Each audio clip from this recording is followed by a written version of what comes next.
Welcome back to our daily show. 10:12 is the time on this Friday morning. Warming up 2 degrees out there. How about that? Joining us now, Greg Hagglund, Steve Litman Presents. Thank you so much for joining us via Zoom this morning, sir. Well, thank you for inviting me. Well, I don't know. This is kind of a good tie-in for me. I used to be on Ray Hartman's boards for quite a bit of time at KTRS, and I remember you calling it a time or two. Oh, absolutely. Yeah. It's Ray and I go way back now. We're Front Times days. That's awesome. Well, and sir, thank you so much for joining us today, and really excited to hear more about these upcoming events. We've got a great summer lineup coming,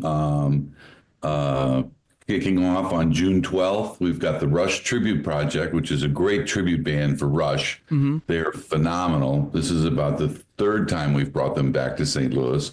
And that's June 12th at the Factory. Do they do pretty good numbers? Sorry to cut you off, Greg, but they do pretty good numbers every time they come in here, don't? I mean, this is a pretty attended concert when they come to town.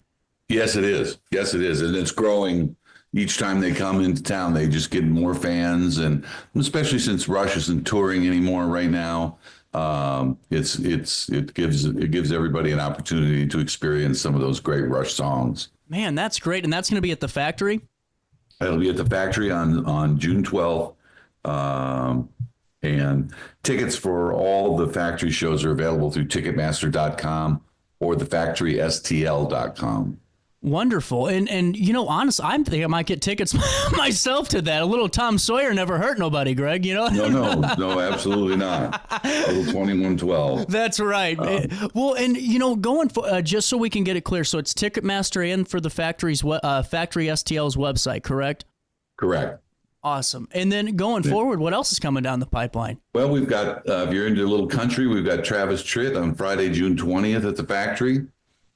I'll take that. If you're into a little more esoteric, we've got John Anderson, formerly a lead singer of Yes. So it's John Anderson and the Band Geeks at the Factory on Sunday, July 13th. Robin Trower. Wow. Yeah, we've got some great shows. What a lineup. Yeah. Saturday, July 19th at the Factory. Here's a great tribute band to ABBA. It's called The Concert, a tribute to ABBA, and that will be on Friday, July 25th at the Factory. If you're into a little harmony, we've got Straight No Chaser doing the summer songs, and they'll be at the Factory on July 29th. What else do we have here? Here's a great show that I'm excited to see myself. I've never seen this gentleman live before myself, but this is Herb Alpert and the Tijuana Brass. Oh, yeah. Yeah, that'll be at the Two Hill Performing Arts Center, and tickets available for that show are through metrotix.com. Man, that would be a fantastic show. What date is that on? That show is Wednesday, August 6th. That's one that I'm going to be marking in the calendar. That's a can't miss right there. That's a great show. And ironically, I used to work for his record company, A&M Records, back in the day. So a little full circle there. Full circle, but I've never seen him performing live. Then we have the OJs. If you're into a little Philadelphia sound, the OJs will be performing at the Factory on Friday, August 29th. And then a real tasty show that we've got coming into the Sheldon, and that's Roger McGuinn of the Byrds. Ooh, that would be awesome. Another great show, and that's Wednesday, August 1st, and tickets for the Sheldon are available through metrotix.com. The Sheldon is a heck of a venue, too. I was able to go to a few shows there, and really just the way it's set up, it is a nice place to go and watch a good show. The Sheldon? Yeah. Yeah, no, we just had a show there Wednesday night called Black Violin, and it was sold out, and it was a great show. And like you said, it's a great venue. It's acoustically perfect. Yeah. It's just a neat old building, and then they're under renovations right now. They're adding on to the other side of the Sheldon, to the theater side, or renovating the other side, I should say. And I got a personal tour of the new renovations, and it's really going to be an exciting place and feature the art gallery a little better and some other things that are going to go on. And do they still have their that restaurant or that little lounge area off to the right when you walk in the doors at the Sheldon? Right. Man, that's the part that's under renovation. Gotcha. Okay. Really cool. Yeah. And then what else do we have coming up? If you're into older classic movies, I should say, we're going to be showing Napoleon Dynamite, the movie. And we've got the three main characters, Napoleon Dynamite, Uncle Rico, and Pedro will be there to answer questions and do a Q&A. And no way. You were hitting right into the demo here, Greg. Hold on here. What date is that, and when am I getting my tickets for this? Well, I'll tell you what. We got October 9th, Thursday, October 9th. That's at the factory as well. And that's going to be a lot of fun. That's a show. And this is a kind of a trend right now. We just did a couple of months ago or a month ago. We played Princess Bride, and then Carrie Elwes was the lead of that movie. Then he came in and he did about 45 minutes to an hour of questions and answers and some fun stuff. So,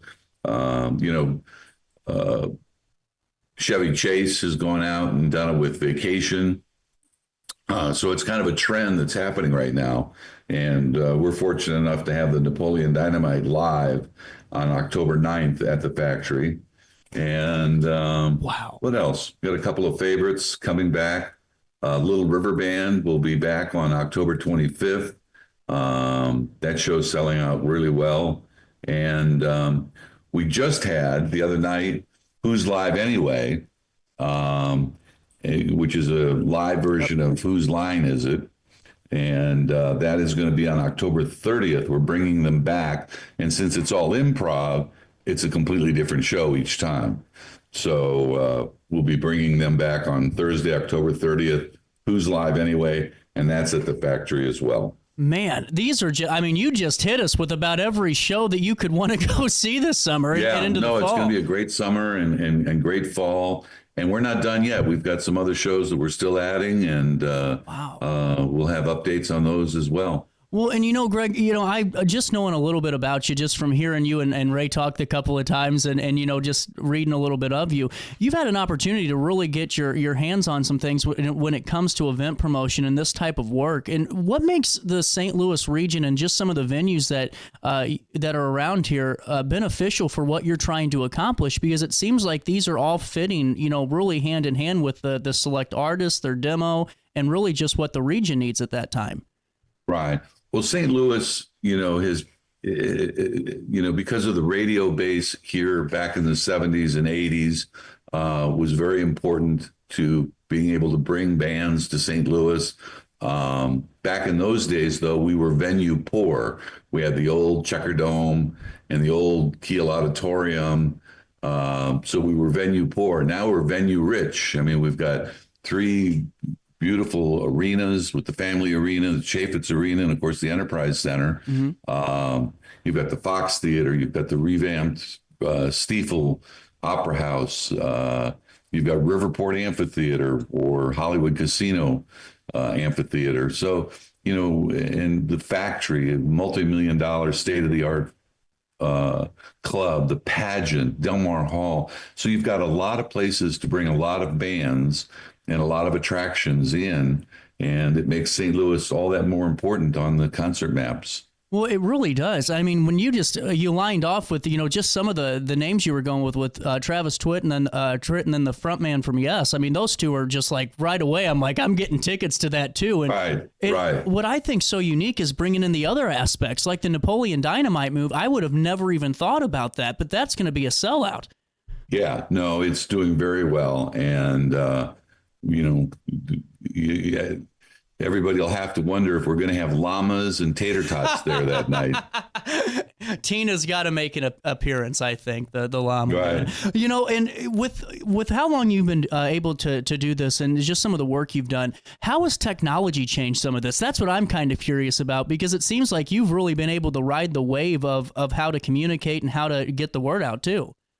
Well, of course, social media has revolutionized the business. The ability to target and segment audiences through Facebook makes it very cost efficient way to promote.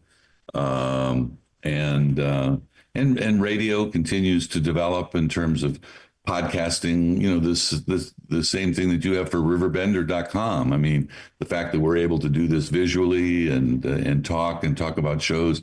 There's so many new things due to technology that we just didn't have before. You basically had radio and posters was the main way they used to promote shows.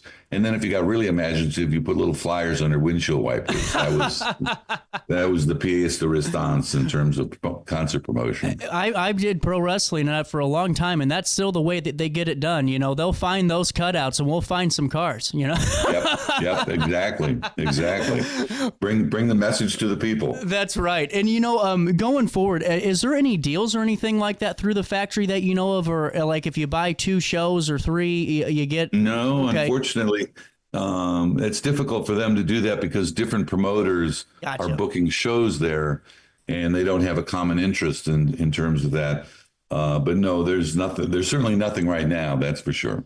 Well, and honestly, you don't need to, because when you're throwing out those names, that's kind of a let's just get out there and go have some fun. And when it comes to setting this up, what does that look like for you? How long does it take? Is it a year out process? Is it 6 months to line this up? The timeline's gotten longer over the years, but I would say that we're working on a 6-month timeline from the time Steve Litman finds out about the show, negotiates the show, gets the show routed, gets the deal done, and then turns it over to me to do the marketing. Then we're working on anywhere from 4 to 6 month timeline before the show actually happens. Then. Wow. And it's good to kind of know that too, because for when we talk to the amphitheater and others that do promote shows, it's just interesting to hear where timelines are and just seeing how the machine works a little bit too. That's fascinating. Yeah, the amphitheaters are working on a little longer timeline because they've got those are bigger shows, and they have to. It's more difficult to route them. They've got multiple trucks, and they've got. They can only travel so much between cities, et cetera. So they're working on a little bit longer timeline, but it's all in that 6 to 9 month range.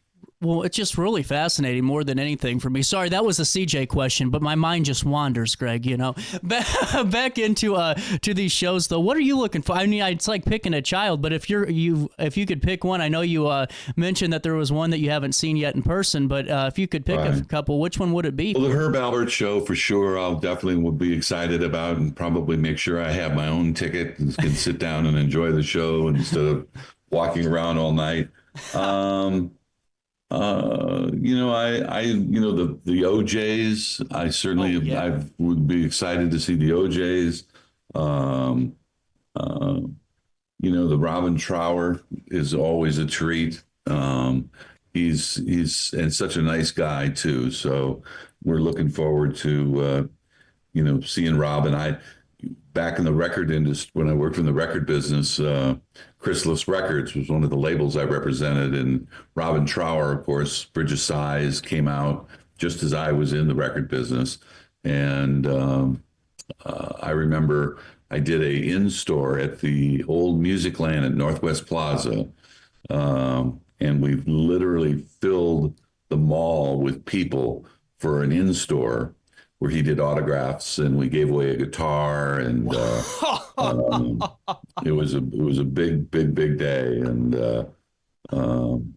so we've Robin and I go way back. That's incredible. That's just incredible. Well, and I got to ask you while I have you now, and before we circle on back to the front, just for some of the upcoming shows, because we're going to put these all in a write up on RiverBender to make sure we can get our folks out there and make sure they're aware. Is there been 1 or 2 acts that you just would never work with? You don't have to tell me who they are, but has there been one bad experience where you're like, it cannot get much worse than this? Well, of course, I was at Contemporary Productions when we had Riverport Amphitheater, and the debut year, of course, we had Guns N' Roses. So it doesn't get much worse than that. When you have civil disobedience and a riot, it's that pretty well checks off all the marks on the list. But I will say, Greg, you guys, because of that, have it named Riverport Theater or Amphitheater to this day because I think of just that show. Yeah. No, it was. I had been at a business meeting that day of the show. I'd been down at Anheuser-Busch, as a matter of fact, and I came back to the theater to see the show. I was excited to see the show myself, and I was wearing a suit. And so after he had done Jungle and a couple other songs, I left. I just was tired and had seen the songs I wanted to see, and so I left. And then, of course, I got a phone call from Irv Zuckerman and Steve Shankman around 1:00 in the morning that said, "Get up, take a shower, shave, get back to the theater. We've got a little bit of an issue here."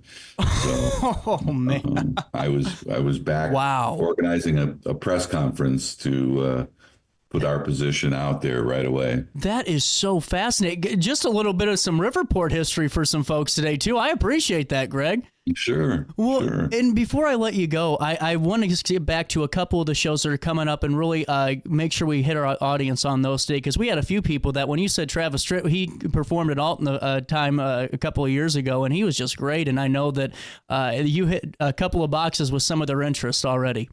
Oh, good.